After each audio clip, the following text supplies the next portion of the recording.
11장 38절을 같이 한번 읽겠습니다. 열왕기상 11장 38절 시작. 내가 만일 내가 명령한 모든 일에 순종하고 내 길로 행하며 내 눈에 합당한 일을 하며 내 종 다윗이 행한 같이 내 율례와 명령을 지키면 내가 너와 함께 있어 내가 다윗을 위하여 세운 것 같이 너를 위하여 견고한 집을 세우고 이스라엘을 내게 주리라. 기도하겠습니다. 살아계신 아버지 하나님, 복된 예배를 허락하시고 살아계신 아버지 하나님께 마음껏 찬양과 경배를 드리게 하신 것을 감사합니다.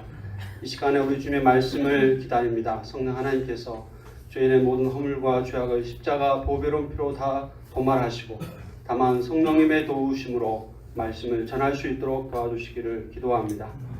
성령 하나님께서 우리 각자의 마음도 어루만져 주셔서 주의 생명의 말씀을 심령에 들을 수 있도록 역사해 주시기를 간절히 기도합니다. 예수님의 이름으로 기도했습니다. 아멘. 새롭게 열왕기서를 공부하게 되었습니다. 열왕기서의 저자는 약 32명으로 추정합니다. 그렇게 많은 사람들의 논란이 있습니다. 가장 유력한 저자는 선지자 예레미야입니다. 기록 시기는 열왕기하 25장 마지막에 보면 여호와긴 왕이 바벨론의 포로로 잡혀간 뒤 37년 만에 옥에서 풀려났다는 사실이 기록되어 있습니다. 그 시기가 BC 한 560년 정도 됩니다. 그래서 그 이후로 봅니다. 그리고 1차 포로 귀환 전에 이것이 기록되어 있다고 기록되어 볼 수 있습니다. 그래서 이 포로 생활 중에 있는 이스라엘 백성들을 대상으로 하고 있습니다. 하나님의 백성 이스라엘이 왜 망할 수밖에 없게 되었는가라는 것을 보여주고 있습니다. 열왕기서를 크게 세 부분으로 나누면 열왕기상 1장 1절부터 11장까지는 솔로몬을 통치를 기록하고 있습니다. 또 열왕기상 12장부터 열왕기하 17장까지는 북이스라엘의 멸망까지 남북 왕들의 이야기를 기록하고 있습니다. 그리고 열왕기하 18장부터 25장은 유다 왕 히스기야부터 바벨론 포로까지를 이야기합니다. 열왕기서라는 것은 열왕, 왕들의 통치를 기록했다는 말입니다. 솔로몬 이후 20명의 남유다 왕들과 20명의 북이스라엘 왕들을 소개하고 있습니다. 그 왕들의 평가 기준은 오늘 제목처럼 다윗의 길을 따랐는가 여로보암의 길을 따랐는가로 평가합니다. 이것이 열왕기서의 가장 핵심 주제입니다. 또 둘째 주제는 선지자 엘리야와 엘리사를 통해서 하나님의 살아계심을 나타내십니다. 셋째 주제는 하나님의 백성 이스라엘이 왜 망할 수밖에 없었는가를 보여줍니다. 우리가 열왕기서 역사를 통해서 일방적으로 구원하시는 하나님의 은혜와 하나님의 백성으로 어떻게 살아야 하는가를 배울 수 있기를 기도합니다. 제1장 다윗의 길, 여로보암의 길, 열왕기상 11장 26절부터 31절을 한번 같이 한번 읽어보겠습니다. 열왕기상 11장 26절부터 31절 시작. 솔로몬의 신하 느바스의 아들 여로보암이 또한 손을 들어 왕을 대적하였으니 그는 에브라임 족속의 세레다 사람이요 그의 어머니의 이름은 수르함이 과부더라. 그가 손을 들어 왕을 대적하는 까닭은 이러하니라. 솔로몬이 밀로를 건축하고 그의 아버지 다윗의 성읍이 무너진 것을 수축하였는데 이 사람 여로보암은 큰 용사라. 솔로몬이 이 청년의 부지런함을 보고 세워 요셉 족속의 일을 감독하게 하였더니 그쯤에 여로보암이 예루살렘에서 나갈 때 실로 사람 선지자 아히야가 길에서 그를 만나니 아히야가 새 의복을 입었고 그 두 사람만 들에 있었더라. 아히야가 자기의 입은 새 옷을 잡아 12조각으로 찢고 여로보암에게 이르되 너는 10조각을 가지라. 이스라엘 하나님 여호와의 말씀이 내가 이 나라를 솔로몬의 손에서 찢어 빼앗아 10지파를 내게 주고. 오늘 주인공 여로보암이 나오죠. 여로보암은 솔로몬 왕의 공사 감독관이었습니다. 그런데 하나님은 그를 왕으로 세우시고 이스라엘의 10지파를 주십니다. 반면에 솔로몬은 왜 10지파를 빼앗깁니까? 32절 36절을 보십시오. 오직 내 종 다윗을 위하고 이스라엘 모든 지파 중에서 택한 성읍 예루살렘을 위하여 한 지파를 솔로몬에게 주리니 이는 그들이 나를 버리고 시돈 사람의 여신 아사롯과 모압의 신 그모스와 암몬 자손의 신 밀곰을 경배하며 그의 아버지 다윗의 행한 같이 아니하여 내 길로 행하지 아니하며 나 보기에 정직한 일과 내 법도와 내 율례를 행하지 아니함이니라. 그러나 내가 택한 내 종 다윗이 내 명령과 내 법도를 지켰으므로 내가 그를 위하여 솔로몬의 생전에는 온 나라를 그의 손에서 빼앗지 아니하고 주관하게 하려니와 내가 그의 아들의 손에서 나라를 빼앗아 그 10지파를 내게 줄 것이요 그 아들에게는 내가 한 지파를 주어서 내가 거기에 내 이름을 두고자 하여 택한 성읍 예루살렘에서 내 종 다윗이 항상 네 앞에 등불을 가지고 있게 하리라. 이 솔로몬이 다윗의 길을 행하지 아니하고 우상 숭배를 행하고 말씀에 불순종했기 때문에 빼앗기고 맙니다. 그러면 여로보암이 나라를 견고히 세울 수 있는 비밀은 무엇입니까? 37, 38절을 같이 한번 읽어보겠습니다. 시작. 내가 너를 취하리니 너는 마음에 원하는 대로 다스려 이스라엘 위에 왕이 되되 내가 만일 내가 명령한 모든 일에 순종하고 내 길로 행하며 내 눈에 합당한 일을 하며 내 종 다윗이 행한 같이 내 율례와 명령을 지키면 내가 너와 함께 있어 내가 다윗을 위하여 세운 것 같이 너를 위하여 견고한 집을 세우고 이스라엘을 내게 주리라. 한마디로 다윗의 길로 행하면 하나님께서 여로보암의 그 왕국을 견고한 나라로 세워주시겠다고 약속하고 계십니다. 하나님의 말씀대로 여로보암은 북이스라엘의 왕이 되었습니다. 그런데 한 가지 근심이 생겼습니다. 6월절에 명절만 되면 북이스라엘 백성들이 하나님께 제사를 드리기 위해 남유다 예루살렘 성전으로 내려가는 것이었습니다. 기쁘게 예루살렘으로 몰려 내려가는 백성들을 보면서 여로보암은 무슨 생각을 했을까요? 하나님을 예배하기 위해 북이스라엘 왕인 나도 예루살렘에 가야겠다. 이렇게 결단했을까요? 그는 텅텅 빈 북이스라엘 땅을 보면서 하나님의 말씀대로만 사는 것으로는 안 되겠구나라는 생각을 하게 되었습니다. 이렇게 계속해서 북이스라엘 백성들이 남유다로 내려가면 북이스라엘 백성들의 마음이 남유다 왕에게 갈 것 같아 두려워지기 시작했습니다. 자기의 왕권이 불안해 보였습니다. 그래서 그는 대책을 세웁니다. 열왕기상 12장 27절부터 30절입니다. 만일 이 백성이 예루살렘에 있는 여호와의 성전에 제사를 드리고자 하여 올라가면 이 백성의 마음이 유다왕 된 그들의 주 르호보암에게로 돌아가서 나를 죽이고 유다왕 르호보암에게로 돌아가려도 하고 이에 계획하고 두 금송아지를 만들고 무리에게 말하기를 너희는 다시는 예루살렘에 올라갈 것이 없도다. 이스라엘아 이는 너희를 애굽 땅에서 인도하여 올린 너희의 신들이라 하고 하나는 베델에 두고 하나는 단에 둔지라. 이 일이 죄가 되었으니 이는 백성들이 단까지 가서 그 하나에게 경배함이더라. 여로보암은 베델과 단에 금송아지 우상을 만들었습니다. 그리고는 이분이 바로 하나님이다 라고 선포를 합니다. 예루살렘의 백성들이 올라가지 못하도록 하기 위한 조처였습니다. 겉은 우상 숭배이지만 속생각은 자기의 권력을 유지하기 위한 선포였습니다. 자기 왕권, 자기 목숨의 하나님이 아닌 자기 스스로 지키고자 그는 결단한 것 같습니다. 다윗처럼 행하면 견고한 성 나라를 세워주시겠다는 하나님의 약속의 말씀을 그는 믿지 못했습니다. 더 나아가 그는 자기에게 일방적으로 주어진 그 왕의 자리에 너무 집착하게 되었습니다. 내 앞날이 사람들에게 달렸다고 생각했습니다. 다윗처럼 행하면 견고해지는 게 아니라 백성들이 다 남유다로 갈 것이라고 판단합니다. 하나님의 말씀을 믿지 못하고 스스로 왕권을 세우고자 그는 시도합니다.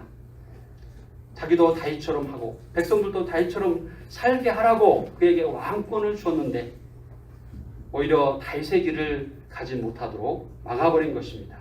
이것이 바로 여로보암의 길, 여로보암의 죄입니다.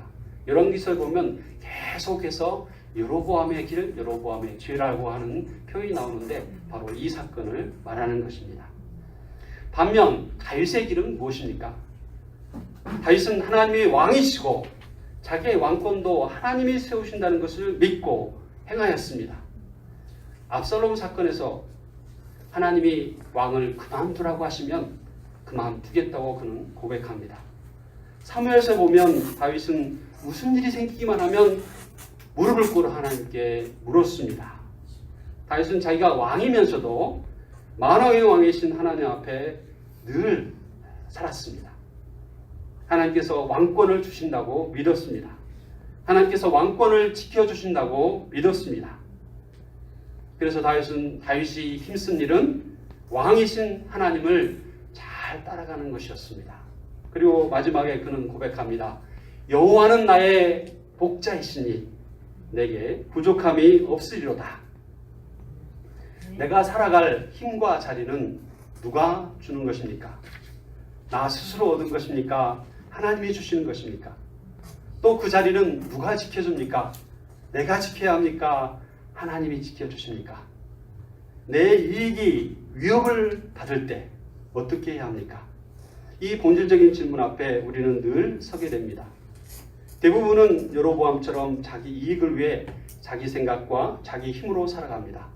초대왕 사울이 그랬고 솔로몬과 르호보암도 자기 힘만 믿다가 망했습니다.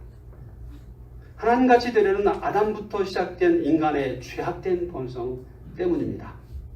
그 힘이 얼마나 무서운지 망해야 끝이 납니다. 열왕기서를 통해 그것을 우리는 확인할 수 있습니다. 아니, 망해도 끝나지 않습니다. 이런 현실을 우리는 앞에 두고, 이런 우리의 본질을 앞에 두고 어떻게 해야 할까요? 우리는 겸손함으로 목자이신 하나님을 따를 수 있기를 기도합니다. 성령 하나님의 도우심을 받아서 다윗의 길을 우리도 따라갈 수 있기를 간절히 기도합니다. 제2장, 하나님은 어디 계십니까? 열왕기서의 대표적인 선지자는 엘리야와 엘리사입니다. 그들의 기록은 열왕기상 17장부터 열왕기하 13장까지 18장에 걸쳐 기록되어 있습니다. 열왕기 전체가 47장으로 구성되어 있기 때문에 3분의 1에 해당하는 많은 분량을 차지하고 있습니다. 그리고 열왕기서의 한 중간에 또 배치되어 있습니다. 그래서 굉장히 중요한 분들입니다. 엘리야와 엘리사는 모두 북이스라엘의 선지자입니다. 여로보암의 길을 가고 있는 북이스라엘 향해서 다윗의 길을 가도록 최선을 다하여 도우시는 하나님의 노력을 볼 수 있습니다. 또 나아가 여호와 하나님은 어디 계시냐 질문하는 그들에게 하나님의 살아계심을 그들에게 보여줍니다. 엘리야는 열왕기상 17장에서 기근과 함께 등장합니다. 3년 뒤에 기근이 시작되고 벌어지고 있었습니다. 3년 기근은 대재앙입니다. 우리 한 2달만 가물어도 저수지가 말랐다, 독조가 일어난다 막 많은 보도를 하잖아요. 근데 3년이 비가 오지 않는다면 어떻게 되겠습니까? 농사를 지을 수가 없고 재앙급수로 짐승들이 죽어나갔습니다. 사람들은 이걸 보면서 비의 신인 바알이 진노하여 그렇게 되었다 이렇게 생각했습니다. 그래서 바알에게 무수한 제물을 드렸습니다. 바알의 저주를 풀어주기 위해 하나님의 선지자들을 잡아다가 죽였습니다.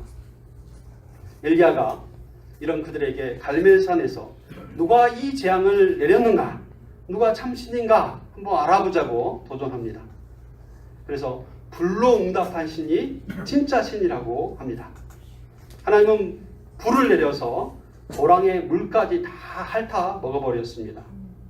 기근은 바알의 저주라고 생각하는 그들에게 하나님이 저주하신 것이라는 분명한 사실을 그들에게 가르쳐 줬습니다. 전 이스라엘에 3년 기근이 내렸다는 것은 하나님이 전 이스라엘을 다스린다는 것을 선포한 것입니다. 하나님이 아닌 바알을 섬긴 그들을 징벌하시는 하나님의 징벌이었던 것입니다. 그들이 회개하고 이를 인식하고 회개하고 돌아왔을 때 비로소 비가 내렸습니다.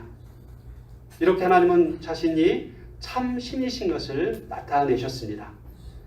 또 열왕기하 1장을 보면 아하시아 왕이 병이 듭니다.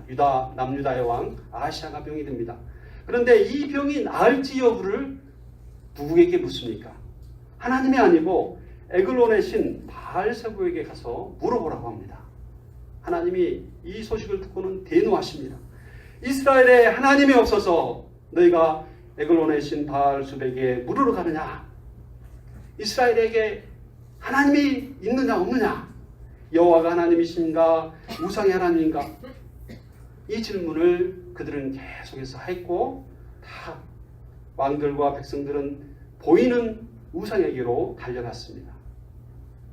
이런 그들에게 하나님은 엘리야와 엘리사를 통해 보이는 기적을 보이심으로 이스라엘의 하나님의 살아계심을 나타내 보이십니다. 여호와만이 참 하나님이신 것을 나타내 보이십니다.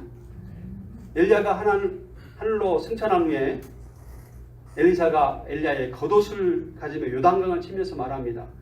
엘리야의 하나님은 어디 계십니까? 그 후에 엘리야의 하나님이 엘리사의 하나님이 되십니다. 그리고 엘리사는 많은 이적을 행합니다. 기록을 세어보니까 17번의 기적들이 열왕기서에 기록되어 있습니다. 거의 예수님이 행하신 기적과 맞먹을 정도의 기적을 계속해서 기록하고 있습니다. 정말 왜 기록했을까? 하나님의 살아계심을 보여주기 위해서, 그들을 정말 돌이키게 하기 위해서 계속해서 이런 기적들을 보여주신 것입니다. 특별히 아람의 총사령관 나하만이 엘리사의 말대로 요단강에서 3번 몸을 씻은 후에 문둥병이 났습니다. 이때 나하만이 이렇게 고백합니다. 그는 한 나라의 장군이요 또 실권을 가진 사람이기 때문에 신은 없다고 생각했던 분입니다. 그가 이렇게 고백합니다. 나는 이제 이스라엘 외에는 온 천하에 신이 없는 줄을 아나이다. 하나님만이 참신이요 온 세상을 다스리는 분이신 것을 이방인이 이렇게 고백을 하는 것입니다. 바알이 지배하고 하나님이 없는 것 같아 보이는 시대, 엘리야와 엘리사는 하나님의 살아계시다는 것을 나타내 보였습니다. 하나님이 어디 계시나? 오늘날 이 시대도 이렇게 많은 사람들이 조롱하고 질문합니다. 이 시대도 하나님이 없다고 말을 합니다.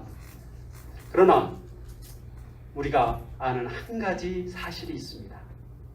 하나님께서 나를 사랑하셔서 독생자 예수님을 죽이셨다는 사실입니다. 이 예수님을 믿음으로 죄사함을 받고 하나님의 자녀가 되었다는 사실입니다.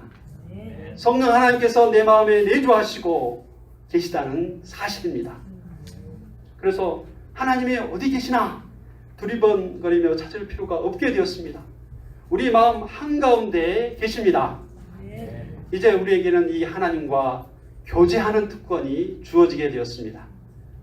우리가 40일 새벽 기도로 이 하나님과 교제하는 축복을 마음껏 누릴 수 있기를 기도합니다. 그래야 우리도 실제 삶 속에서 하나님이 살아계시다는 것을 엘리야와 엘리사처럼 선포할 수 있기를 간절히 기도합니다. 제3장 하나님의 백성 이스라엘은 왜 망하게 되었는가? 북이스라엘은 BC 722년에 아수르에게 망합니다. 남유다는 BC 586년에 바벨로니아에게 망합니다. 하나님의 백성 이스라엘은 왜 망하게 되었는가? 열왕기하 17장 22, 23절 이렇게 기록하고 있습니다. 이스라엘 자손이 여로보암이 행한 모든 죄를 따라 행하여 거기서 떠나지 아니하므로 여호와께서 그의 종 모든 선지자를 통하여 하신 말씀대로 드디어 이스라엘을 그 앞에서 내쫓으신지라. 이스라엘의 고향에서 아수르에 사로잡혀 가서 오늘까지 이르렀더라. 한마디로 여로보암의 죄, 우상 숭배 때문에 망했다고 기록하고 있습니다.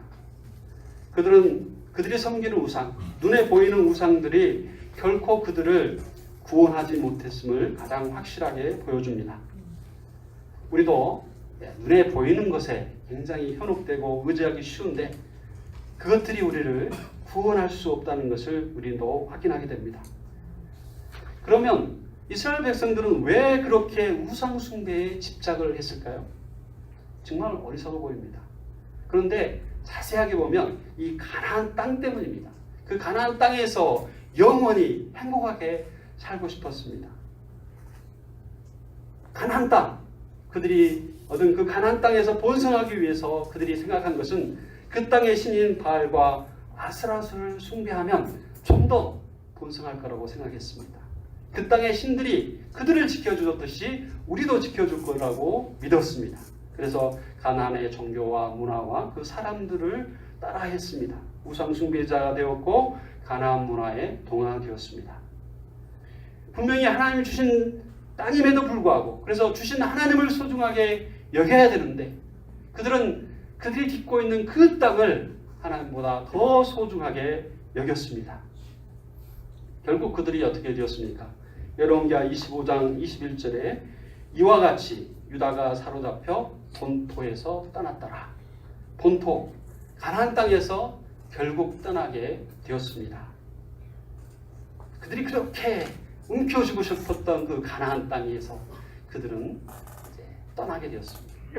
놀랍게도 그 본토를 떠나자마자 가장 먼저 없어진 게 뭐냐면 바알 우상 숭배였습니다. 결국 그 땅을 얻고 싶었던 거죠. 그래서 땅에서 떠나니까 그 땅의 신인 바알에게서 떠나버립니다. 그리고 놀랍게도 포로 기간 오히려 더 그 살아계신 하나님을 찾아갑니다. 회당을 짓고 말씀에 순종하는 그들의 모습이 나타납니다. 정말 역설적이지만 어려움의 때에 더 하나님을 찾았고 하나님의 백성다운 모습을 드러냅니다. 바벨론 땅에서 온 세상을 다스리시는 살아계신 하나님을 그들은 만나게 됩니다. 열왕기서에서 다윗의 길로 행한 대표적인 왕은 히스기야와 요시야 왕입니다. 히스기야가 그의 조상 다윗의 모든 행위와 같이 여호와 앞에 보시기에 정직히 행하였더라. 요시야가 여호와 보시기에 정직히 행하여 그 조상 다윗의 모든 길로 행하고 좌우로 치우치지 아니하였더라. 이렇게 열왕기서에는 분명하게 기록하고 있습니다. 이 두 왕은 종교개혁이라고 부를 정도로 엄청난 일을 했습니다. 이 열왕기서의 가장 기본적인 신학 원리는 배도하면 심판받고 개혁하면 보상받는다. 이런 것이 이제 기본적인 시스템으로 되어 있는데 이것에 비춰보면 이 전무후무한 개혁을 한 이 두 왕을 기초로 해서 유다의 죄에 대한 용서와 회복이 일어날 것이라고 모든 사람들은 기대했습니다. 그리고 충분히 일어날 것이다 라고 모든 선지자들도 노래했습니다. 그러나 놀랍게도 요시야의 종교개혁이 다가오는 심판을 막지 못합니다. 열왕기하 23장 25절에서 27절에 이렇게 말합니다. 요시야와 같이 마음을 다하며 뜻을 다하며 힘을 다하여 모세의 모든 율법을 따라 여호와께로 돌이킨 왕은 요시야 전에도 없었고 후에도 그와 같은 자가 없었더라. 그러나 여호와께서 유다를 향하여 내리신 그 크게 타오르는 진노를 돌이키지 아니하셨으니 이는 므낫세가 여호와를 경노하게 한 그 모든 경노 때문이라. 여호와께서 이르시되 내가 이스라엘을 물리친 것 같이 유다도 내 앞에서 물리치며 내가 택한 이 성 예루살렘과 내 이름을 거기에 두리라 한 이 성전을 버리리라 하셨더라. 하나님의 큰 계획 속에서 결국 이스라엘을 망합니다. 그러면 질문이 생기죠. 그럼 요시야의 개혁 운동은 도대체 무슨 의미가 있는 것인가? 한 가지 굉장한 의미가 있는데 요시야의 부흥운동을 경험한 세대들, 그 부흥을 경험한 다니엘과 세 친구와 같은 믿음의 후손들에게 그 믿음이 심겨졌다는 것입니다. 그리고 그들에게 영향을 주어서 그 후손들이 70년의 그 혹독한 포로 생활을 견딜 수 있게 한 것입니다. 거기서 다시 하나님께 돌아오고 하나님의 성전을 짓기 위해 돌아오는 새로운 역사를 하나님은 이 요시야의 종교개혁을 통해서 씨앗을 심으신 것입니다. 우리나라도 1907년 평양 대부흥운동이 있었습니다. 이것은 35년의 일제감정기를 견딜 수 있게 했던 힘이었다라고 역사학자들은 평가합니다.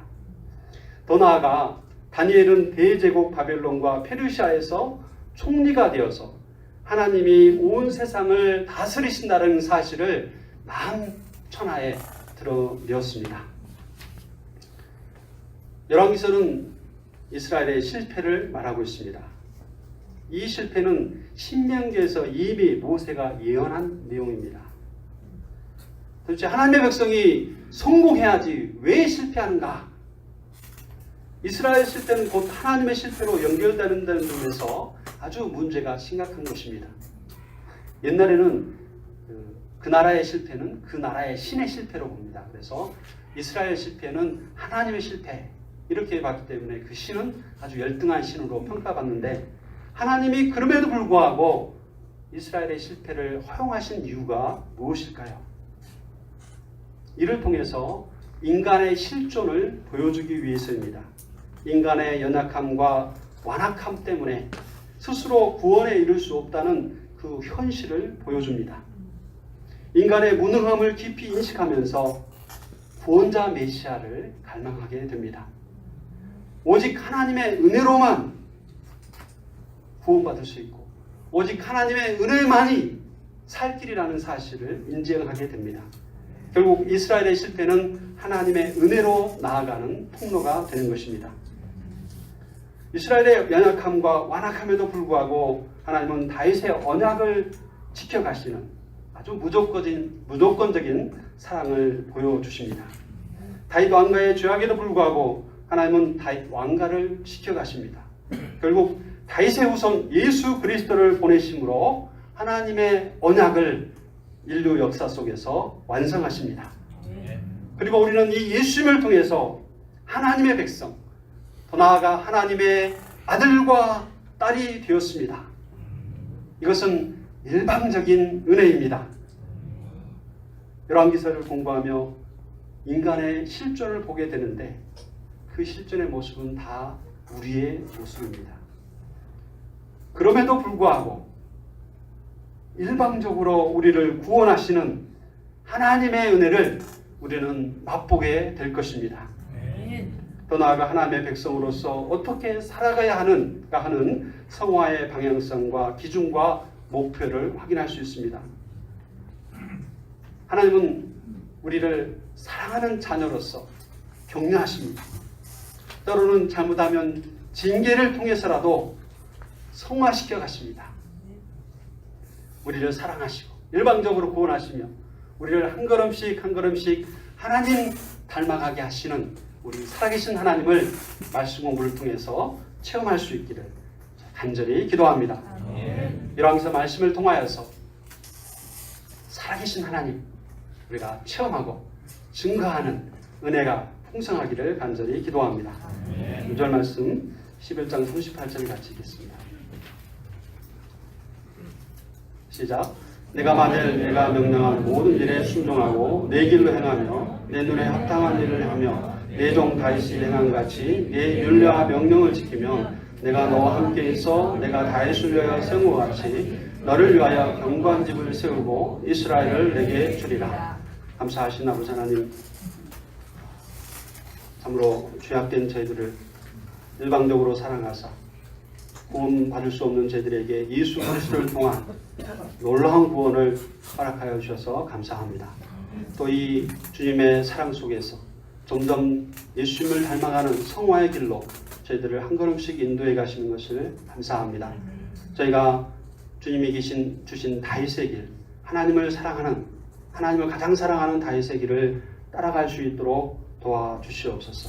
자기 목숨을 버리시기까지 이웃을 사랑하신 하나님의 사랑을, 예수님의 사랑을 저희가 닮아가는 삶을 살 수 있기를 간절히 기도합니다. 그래서 사랑의 굶주린 캠퍼스 가운데 사랑의 사도로 나타날 수 있도록 저희를 축복해 주시기를 기도합니다. 예수님의 이름으로 기도드렸습니다. 아멘.